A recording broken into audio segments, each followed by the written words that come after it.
Pemirsa, penjabat Gubernur Aceh Dr. Haji Safrizal ZAMSI memaparkan strategi pengendalian inflasi dan pertumbuhan ekonomi dalam pertemuan tim pengendali inflasi daerah dan tim percepatan dan perluasan digitalisasi daerah Provinsi Aceh yang berlangsung di Ballroom Dipade Hotel pada Selasa 5 November 2024.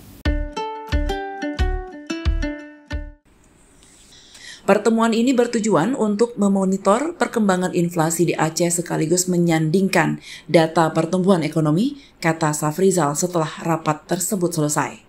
Dalam rapat tersebut, Safrizal juga mengingatkan kepada seluruh PJ Bupati, Wali Kota untuk melaksanakan 3 strategi penting dalam menjaga angka inflasi. Pertama, Safrizal menekankan pentingnya menjaga ketersediaan bahan pokok dengan membangun kerjasama antar daerah untuk saling memasok komoditas yang berlebih.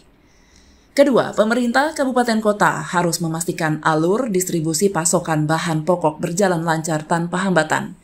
Ketiga, menggelar operasi pasar murah untuk membantu masyarakat. Sementara itu dalam hal pertumbuhan ekonomi, Safrizal meminta kepala daerah di Aceh untuk mempermudah izin investasi di sektor industri. Ia menjelaskan sektor industri dapat menyerap banyak tenaga kerja lokal yang pada gilirannya akan mendorong pertumbuhan ekonomi dan mengurangi tingkat kemiskinan. PJ Gubernur mengajak semua harus bersinergi, tidak hanya antar Pemda, tetapi juga dengan instansi vertikal. Dari Banda Aceh, tim Liputan Aceh TV melaporkan.